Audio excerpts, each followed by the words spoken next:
जय श्री राम। शंखनाद में आपका स्वागत है। ममता बनर्जी के संरक्षण में फल फूल रही आईपैक, सरकार चला रही आईपैक अब ईडी के चंगुल में फंसती जा रही है।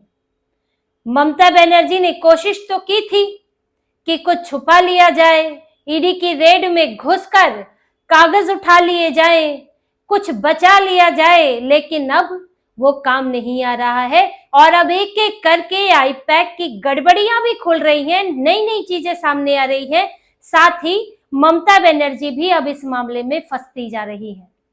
सबसे पहले तो सामने आया है कि अब ईडी प्रतीक जैन को, यानी कि ईडी जो आईपैक है उसके निदेशक प्रतीक जैन, जो ममता बनर्जी ने अपना आईटी प्रमुख भी, आईटी सेल का प्रमुख भी जिन्हें बनाया हुआ है, अब उन्हें ईडी के सामने पेश होना पड़ेगा। उनको समन जारी होने वाला है।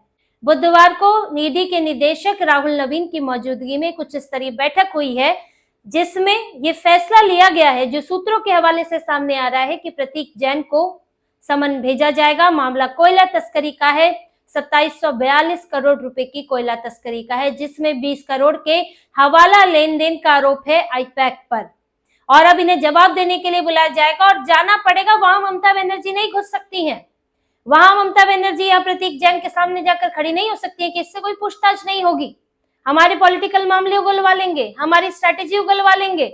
ये नहीं बोल सकती है ममता बनर्जी, जो बोलकर उन्होंने ईडी की रेड में दखल दिया था। और अब मामला जो है सुप्रीम कोर्ट में है, जहां से ममता बनर्जी के इनके वकील, बड़े बड़े वकील वहां पर लाख दलीलें देते रह गए, लेकिन नोटिस जारी हो गया। ममता बनर्जी को जवाब देना पड़ेगा और उनके ऊपर एफआईआर की बात हो रही है।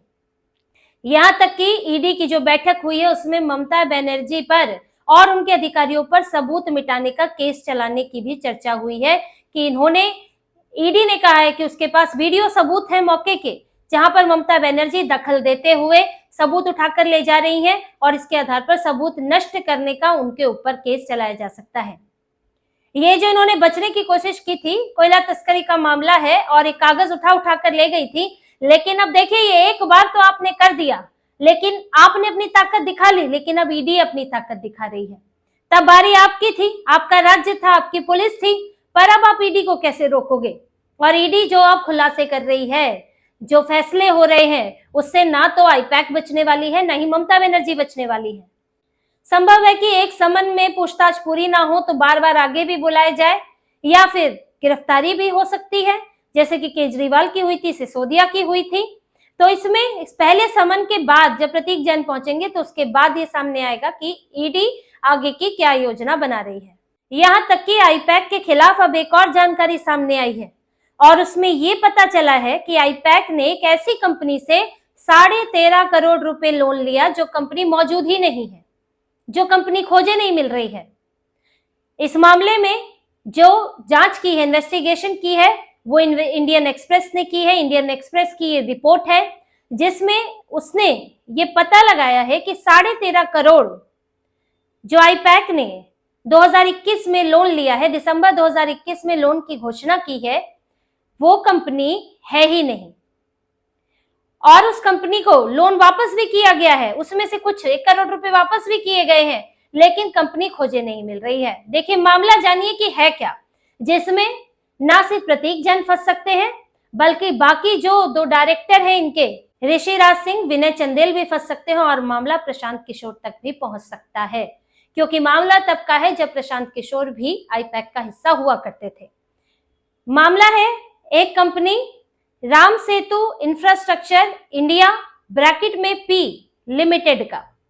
आईपैक ने दिसंबर 2021 में इस बात का डिक्लेरेशन किया है, घोषणा की है कि उसने इस कंपनी से 13.5 करोड़ रुपए कर्ज लिया है, लोन लिया है, अनसिक्योर्ड लोन, यानी कि उसके बदले में गिरवी कुछ भी नहीं रखा है, ऐसे ही 13.5 करोड़ रुपए लोन ले लिया है। अब जब इस कंपनी की पड़ताल की गई कि ये कंपनी कहाँ है और ये कंपनी का एड्रेस क्या है, लोन कब लिया गया, क्या उसके पास क्या दस्तावेज है, तो जो जब आईपैक को लेकर आईपैक ने ये नाम दिया था और कंपनी ऑफ रजिस्ट्रार में जब इस कंपनी को चेक किया गया, company of registrar, company registrar के जो लिस्ट है, जो रजिस्ट्री की लिस्ट होती है, उसमें कंपनियों के नाम होते हैं जो कि उससे जुड़े हुए हैं, जो पंजीकृत हैं। अब उसमें ये कंपनी का नाम डालकर देखा गया तो एक कंपनी सामने आई Ram Setu infrastructure India private limited. दोनों का अंतर समझिए। जिससे आईपैक ने लोन दिया है वो इंडिया प्राइवेट लिमिटेड नहीं है, वो है इंडिया ब्रैकेट में पी लिमिटेड, और जो कंपनी रजिस्ट्रार से पता चली है वो है India private limited, Ram Setu infrastructure India private limited, जिसका दफ्तर है अशोक प्लाजा रोहतक में। अब जब वहां पर देखा गया तो पता चला कि वहां पर कोई कंपनी है ही नहीं इस नाम की। ये कंपनी बंद हो चुकी है 2018 में। ये कंपनी बनाई गई थी 2013 में। इसके 6 शेयर होल्डर थे, और इन शेयर होल्डर से जब बात की गई तो पहले तो इन्होंने कहा कि हमको तो पता ही नहीं है कि भाई आईपैक को, हमारा तो कोई डील ही नहीं हुई आईपैक से, ऐसा कोई लोन हमारी जानकारी में नहीं दिया गया। इन्होंने बताया कि ये एक रियल एस्टेट के काम के लिए कंपनी खोली थी, लेकिन फिर हमें पहले ही अपने जो प्रोजेक्ट था वो गलत हो गया और उसमें हमें नुकसान हुआ, तो उसके बाद ये कंपनी जो है फिर चलानी बंद कर दी। जिसके बाद जब ये निष्क्रिय रही तो फिर कंपनी रजिस्ट्रार ने इस कंपनी को रिमूव कर दिया, इसका पंजीकरण खत्म कर दिया, तो कंपनी बंद हो चुकी है। और जो इसमें काम करते थे शेयर होल्डर, वो अलग अलग जगह, कोई प्राइवेट कंपनी में काम कर रहा है, कोई यूट्यूब चला रहा है, कोई कुछ और काम कर रहा है। अब ये कंपनी बंद हो गई 2018 में, और इसी से मिलते जुलते नाम की कंपनी से 2021 में लोन ले रही है आईपैक। और यहां तक कि आईपैक 2024-25 के अपने जो वित्तीय वर्ष है उसमें 1 करोड़ रुपया वापस भी दे रही है।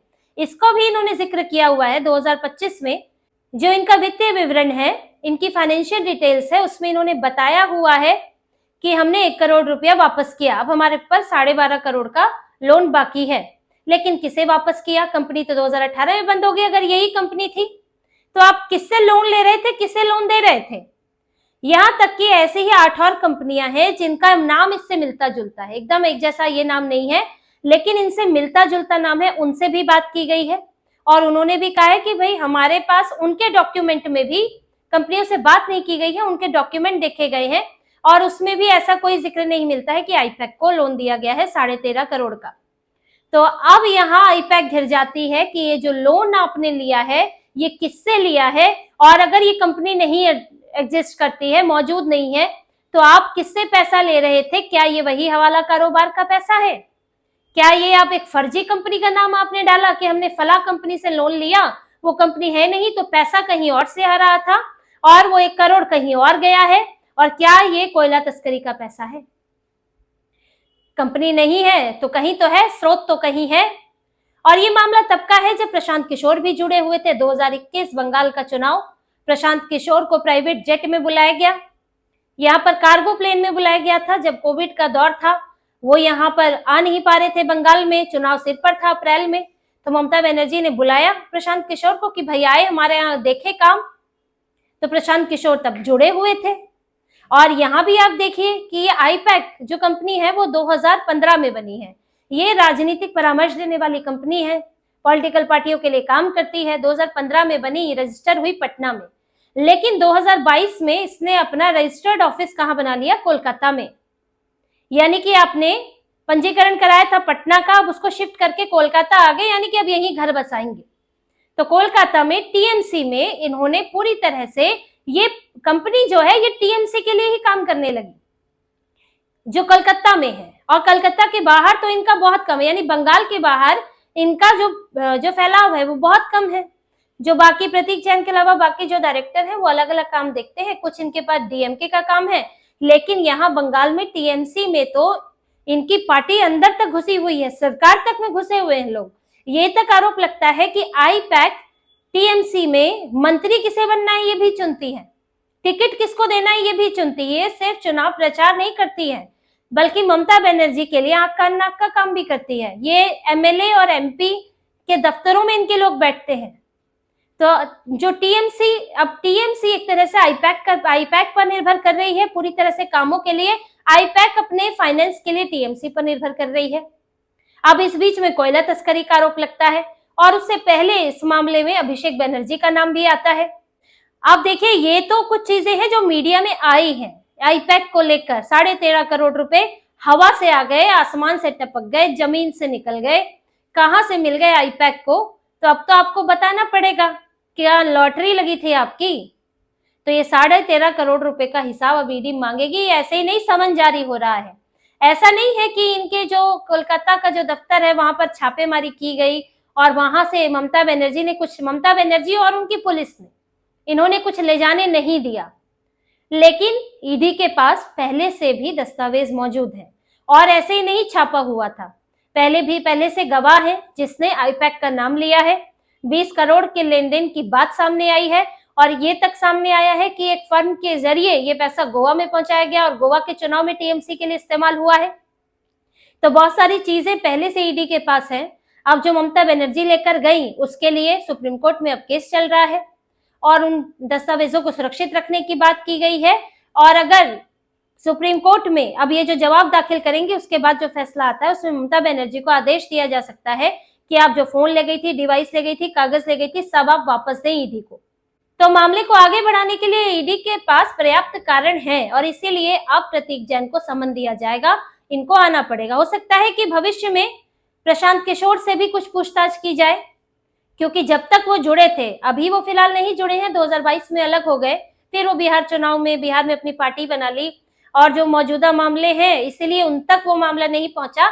लेकिन अब जैसे पीछे जा रहा है, देखिए अभी तो वर्तमान की चीजें सामने आई है, लेकिन अब ईडी जब जांच करती है तो पीछे से मामला पकड़ती है कि शुरू कहां से हुआ, पहली ट्रांजैक्शन, पहली बातचीत तो चल कहां से रहा था, कब से शुरू हुआ। तो जब ये पकड़ना शुरू करती है तो जब टीएमसी के साथ काम करना शुरू किया था तो प्रशांत किशोर भी जुड़े हुए थे। ऐसा नहीं है कि हम नहीं कह सकते कि उनकी कोई संलिप्तता है, लेकिन ये तो है कि उनको पूछताछ के लिए बुलाया जा सकता है, उनके सामने सवाल आ सकते हैं। तो अब गंभीर हो चुका है ये मामला आईपैक पर। ईडी की पकड़ और तेज है, ईडी की जांच और तेज हो गई है।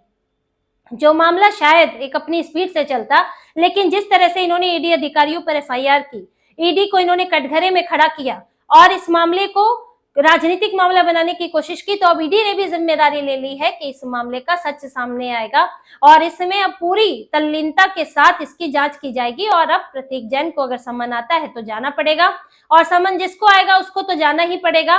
साथ ही अब इसकी और धीरे धीरे तह निकलकर सामने आएंगी। तो इसी तरह की और खबरें और विश्लेषण आपके लिए लाते रहेंगे। हमसे जुड़े रहिए, सब्सक्राइब कीजिए, कमेंट कीजिए। बहुत बहुत धन्यवाद। जय श्री राम।